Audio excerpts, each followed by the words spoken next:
आदरणीय अलोक कुमार जी केंद्रीय कार्यकारी अध्यक्ष,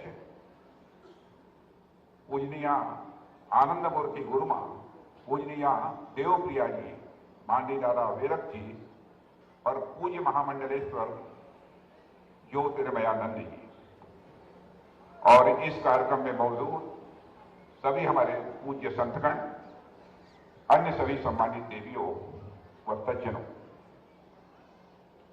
आज जब मैं संतों के बीच यहां पर उपस्थित हूं तो अपने भीतर के एक भाव को आप सबके समक्ष अभिव्यक्त करना चाहता हूं। जबकि ऐसे कार्यक्रम में जहां पर बड़ी संख्या में संत उपस्थित हों और विचार व्यक्त करने के लिए मैं खड़ा होता हूं तो स्वाभाविक रूप से मुझे लगता है कि हमारी बुद्धि, मेरी मेधा अब मंद पड़ने लगी। मैं ऐसा महसूस करता हूं, भाव, भक्ति भाव वह प्रबल होने लगता है। बहुत कुछ सोचा था कि यदि मैं खड़ा होऊंगा तो अपने विचार लोगों के सामने व्यक्त करूंगा, लेकिन सचमुच जितना करना चाहिए उतना नहीं कर पाऊंगा। आज यदि मैं यहां पर मंच पर उपस्थित हूं, आप सभी जानते हैं जिस जीव का साध्य राधा है और उसको पाने का माध्यम भी राधा ही है और मंत्र भी राधा है और यह मंत्र देने वाली गुरु भी स्वयं राधा ही है, जिसका सब कुछ ही राधा है और जीवन प्राण भी राधा है। ऐसे जीवों को जीवन में पाने के लिए शेष कुछ बचता नहीं। ऐसी राधा रानी की कृपा पात्र पूज्य दीदी मां ऋतंभरा जी की षष्ठ पूर्ति के अवसर पर मैं हृदय से हार्दिक बधाई देता हूं। वैसे कैलेंडर के हिसाब से तो यह वर्ष का पहला दिन है और इस अवसर पर साधुओं और सन्यासियों का आशीर्वाद मिलना यह बहुत ही एक सौभाग्य का विषय हुआ करता है। और मैं दीदी ऋतंभरा मां के बारे में जानता हूं, आप सब जानते हैं कि आज जो भव्य राम मंदिर का निर्माण अयोध्या में हो रहा है उसमें कितना बड़ा योगदान बनता है।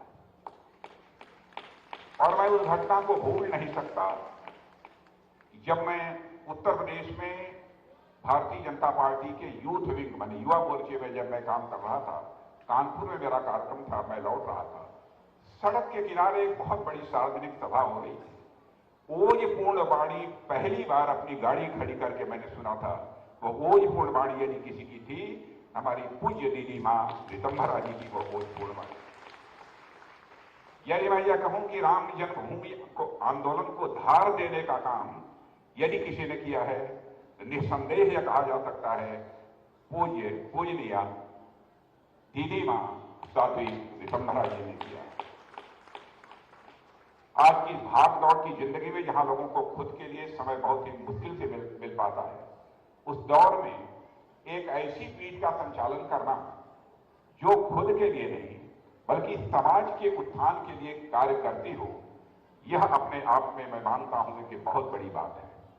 पूज्य दीदी ऋतंभरा जी समाज को ही इन्होंने अपना परिवार मान लिया है और यह बात राष्ट्र के प्रति इनकी निष्ठा को यह दर्शाती है। और मैं तो कहता हूं कि सचमुच हमारे देश के ऋषियों और मनीषियों ने जो कहा है कि यत् पिंडे तत् ब्रह्मांडे, जो पिंड में है वही ब्रह्मांड में है, जो जड़ में है वही चेतन में है, जो सूक्ष्म में है वही विवर्त में है, जो छोटे में है वही बड़े में है, जो मेरे में है वही तेरे में है। मुझे लगता है कि इस भाव को उन्होंने अपने चित्त में उतार लिया है। इसीलिए इस पीठ के माध्यम से उन्होंने समाज की सेवा करने का संकल्प लिया है। परम पूज्य स्वामी परमानंद गिरि जी महाराज के आदेश। आज जब स्वामी परमानंद गिरि जी महाराज अपने विचार व्यक्त कर रहे थे तो उन्होंने कहा, एक समय था जबकि मैंने दायित्व सौंपा था राम जन्मभूमि आंदोलन को एक धार देने का, उस दायित्व का निर्वहन पूजनीय साध्वी ऋतंभरा जी ने तो किया है, लेकिन अगला दायित्व उन्हें यह देता हूं, अब सामाजिक समरसता इस देश में पैदा करने के लिए अपनी दायित्व का निर्वाह करें। ये बहुत बड़ी बात उन्होंने कही है। और वैसे भी आप सब जानते हैं कि हमारे देश के ऋषियों और मनीषियों ने अकेला देश है जिस देश के रहने वाले ऋषियों और मनीषियों ने भारत की सीमा में रहने वाले लोगों को ही अपने परिवार का सदस्य नहीं माना है, बल्कि पूरी धरा पर रहने वाले सारे लोगों को अपने परिवार का सदस्य मानते हुए वसुधैव कुटुंबकम का संदेश सारी दुनिया को यदि किसी देश की धरती से गया है तो केवल और केवल भारत देश की धरती से गया है, दुनिया के किसी दूसरे देश की धरती से नहीं गया। शायद इसी सोच के आधार पर उन्होंने यह आदेश दिया है, आगे सामाजिक समरसता के लक्ष्य को प्राप्त करने के लिए हमारी पूजनीय आचार्य ऋतंभरा जी भविष्य में काम करेंगे। आज यदि हम सब यहां पर मौजूद हैं तो सचमुच आज सभी संतों का आशीर्वाद प्राप्त कर हम सभी लोग अपने को धन्य महसूस कर रहे हैं। लेकिन मुझे ऐसा लगता है देवियों सज्जनों कि आप सभी संत भी उत्तर प्रदेश में एक विशेष वातावरण का अनुभव आप निश्चित रूप से करते होंगे, क्योंकि उत्तर प्रदेश तो स्वयं एक संत के द्वारा इस समय चलाया जा रहा है। गोरक्षपीठाधीश्वर और उत्तर प्रदेश के हमारे यशस्वी मुख्यमंत्री श्री योगी आदित्यनाथ जी को मैं बधाई देता हूं। वह जिस प्रकार से उत्तर प्रदेश की शासन व्यवस्था चला रहे हैं, उससे जनता के मन में तो सुरक्षा का ही नहीं बल्कि एक समृद्धि का भाव पैदा हुआ है और साथ ही साथ एक गौरव का भाव पैदा हुआ है। जान बूझकर मैं अपनी इस भावना को आप सबके सामने अभिव्यक्त कर रहा हूं। इसके साथ ही साथ हमारे संतों के मन में भी यह भाव आया है कि जब तक वे लोग आपकी शासन व्यवस्था में रहेंगे, प्रदेश के आध्यात्मिक और भौतिक विकास के उत्थान को दुनिया की कोई ताकत रोक नहीं सकती, वह निरंतर चलता ही रहेगा। और आज जब मैं इस कार्यक्रम के लिए मंच पर मैं चढ़ा और गेरुए वस्त्र में मंच और मैदान दोनों स्थानों पर जब मैंने अपने संतों को देखा तो सचमुच मेरे अंदर भी एक दिव्यता का भाव पैदा हुआ। एक दिव्य वातावरण यहां पर दिखाई दे रहा।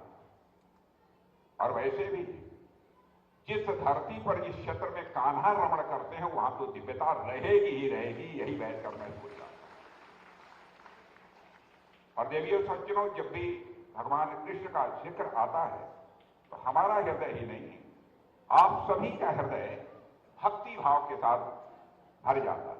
हमारे प्राचीन शास्त्रों में भी कहा गया है, कर्षति आकर्षति इति कृष्ण, अर्थात कृष्ण वह है जो आपको आकर्षित करता है। अब जिसके नाम में ही कर्षण हो, उससे भला कोई क्यों न आकर्षित हो।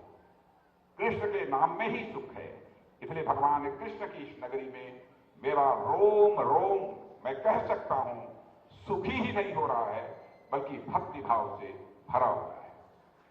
देवियों व सज्जनों, वृंदावन में आप सब देखते होंगे अनेक विदेशी लोग यहां पर रमण करने के लिए आते हैं, फिर यहां पर दर्शन करते हैं भगवान कृष्ण का और उसके बाद भक्ति में ऐसे रम जाते हैं कि बहुत सारे आपने विदेशियों को देखा होगा, यहां पर आकर उन्होंने सारा जीवन गुजारने का अपना फैसला कर लिया है। ऐसे सैकड़ों ही नहीं बल्कि हजारों की संख्या में विदेशी जो वृंदावन आए होंगे वह यही के बनकर रह गए होंगे, भगवान कृष्ण के ही वह बनकर रह गए होंगे। उन्होंने अपने जीवन में उनको स्वीकार कर लिया। और मैं मानता हूं कि इसका उत्तर एक है कि उनको भगवान कृष्ण और राधा रानी की भक्ति में तथा यहाँ के वातावरण में ऐसी शांति की अनुभूति होती है जो शांति उन्हें कहीं भी दुनिया में किसी दूसरे देश में नहीं मिल सकती है। यदि उन्हें केवल भगवान कृष्ण और राधा जी की भक्ति में ही शांति मिलती है तो भगवान कृष्ण की भक्ति तो कहीं भी रहकर की जा सकती थी, उन्हें वृंदावन फिर आने की क्या जरूरत थी।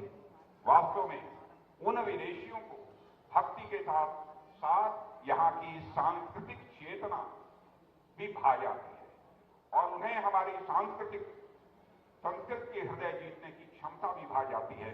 और मैं इसका उदाहरण देना चाहता हूं, छोटे छोटे उदाहरण। आपने देखा होगा कोई रिक्शा वाला यदि आगे चलता है, सामने से भी कोई आता है और सामने आने वाले से उसे आग्रह करना होता है कि हमारे रिक्शे के लिए रास्ता दे, तो वह रिक्शा चलाने वाला भी राधे राधे और सामने वाला भी राधे राधे बोलकर उसको रास्ता भी दे देता है। यह भी हमने देखा। सामने यदि गाय आ गई, बैल आ गई, तो उससे भी कि रास्ता हमारे लिए छोड़ दो, लोग राधे राधे बोलते हैं। ऐसा राधे राधे बोलने वाले लोग दुनिया में नहीं कहीं पर मिलेंगे। किसी तीर्थ स्थल पर मिलेंगे तो केवल वृंदावन में ही मिलेंगे, अन्य किसी दूसरे स्थान में नहीं। और यहां तक मैंने यहां देखा, चाय लेने के लिए गए तब भी राधे राधे बोलते हैं, कचौड़ी खाने के लिए गए तब भी राधे राधे बोलते हैं, पान खाने के लिए गए तो तब भी राधे राधे बोलते हैं। मुझे लगता है कि वृंदावन में रहने वाले लोगों की एक जीवन या पद्धति बन गई है। देवी और सज्जनों, श्रद्धेय अटल जी ने इसी हृदय की जीतने की क्षमता पर यह लिखा था, भूभाग नहीं सत सत मानव के हृदय जीतने का निश्चय, हिंदू तन मन हिंदू जीवन, रग रग हिंदू मेरा परिचय। शायद इसी हृदय जीतने की क्षमता के कारण ही अटल बिहारी वाजपेयी जी ने इस कविता को लिखा था। और इस निश्चय को चरितार्थ करने में हमारे साधु संतों की, संत महात्माओं की जो भूमिका है, मैं कह सकता हूं उसे कदापि यह भारत भूल नहीं सकता है। कैसा हमारा भारत देश है जिसने कहा कि हम तो आर्य हैं, लेकिन हम केवल आर्य बने रहें यह हमको मंजूर नहीं है। इस विश्व की धरा पर रहने वाले सारे लोगों को हम आर्य बनाना चाहते हैं, श्रेष्ठ बनाना चाहते हैं। इसलिए किरवंतो विश्वमार्यम का संदेश सारी दुनिया को किसी देश की धरती से गया है तो हमारे आपकी देश की धरती भारत से गया है। मेरे बहनों, हम सुसंस्कृत हैं लेकिन सारे विश्व को हम सुसंस्कृत बनाएंगे, यह संकल्प भी भारत के लोगों ने लिया। तो उस संकल्प को चरितार्थ किया सारे विश्व में। आप उस जमाने की कल्पना करिए जब कोई न तो हवाई जहाज था, न ही पानी के माध्यम से कोई एक स्थान से दूसरे स्थान तक जा सकता था। यहां तक कि यातायात के सामान्य साधन भी उपलब्ध नहीं थे। जब ना तो सड़कें ही थी, न तो गूगल मैप के द्वारा कोई नक्शा ढूंढा जा सकता था। कहीं की भाषा अलग थी तो कहीं का समाज बर्बर और हिंसक था। कई ऐसे समाज भी इतिहास को देखने को मिले जो बाहरी लोगों को देखना भी पसंद नहीं करते थे।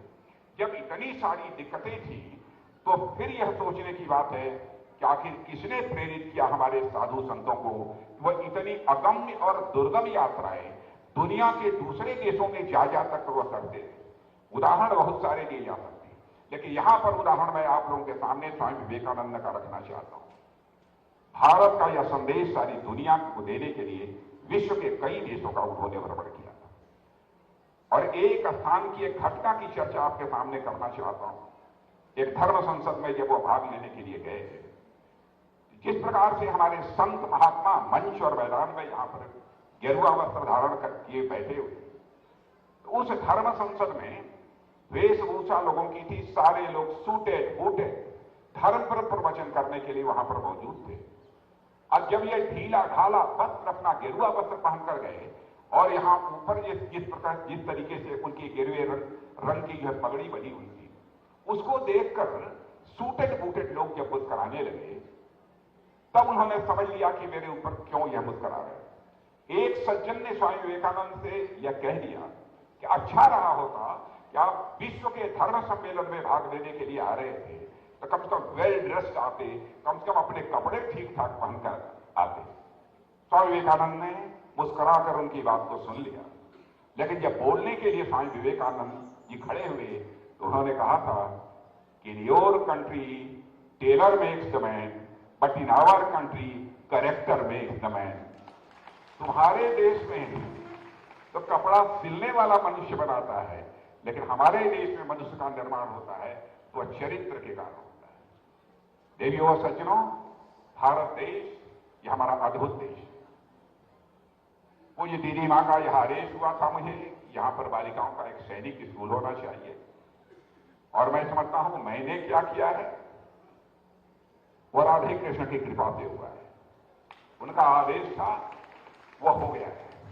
आज उसका मुख्यमंत्री जी हम दोनों लोगों ने उसका उद्घाटन भी किया, और हम लोगों के द्वारा उसका उद्घाटन कराने का कोई औचित्य नहीं था। जिस नगरी में हो रहा था उसका उद्घाटन किसी संत के द्वारा हुआ होता, लेकिन मुझे संतोष इस बात का हुआ कि जब मैं खड़ा हुआ उद्घाटन करने के लिए तो साथ में हमारे मुख्यमंत्री नहीं गोरक्ष पीठाधीश्वर महंत योगी अवैधनाथ जी उद्घाटन के समय मौजूद थे, इसलिए मुझे संतोष हुआ। तो इस अवसर पर इससे कुछ ज्यादा न कहते हुए मैं पूज्य दीदी मां के प्रति श्रद्धा की अभिव्यक्त करता हूं और साथ ही ईश्वर से प्रार्थना करता हूं, बड़ा दायित्व पूज्य गुरु परमानंद गिरि जी महाराज ने उनके ऊपर सौंपा है, उसको पूरा करने के लिए वह सदायु हों और आजीवन वह स्वस्थ रहें, यही परमात्मा से कामना करते हुए अपना निवेदन समाप्त। एक बार बहुत बहुत अभिनंदन जिस भक्ति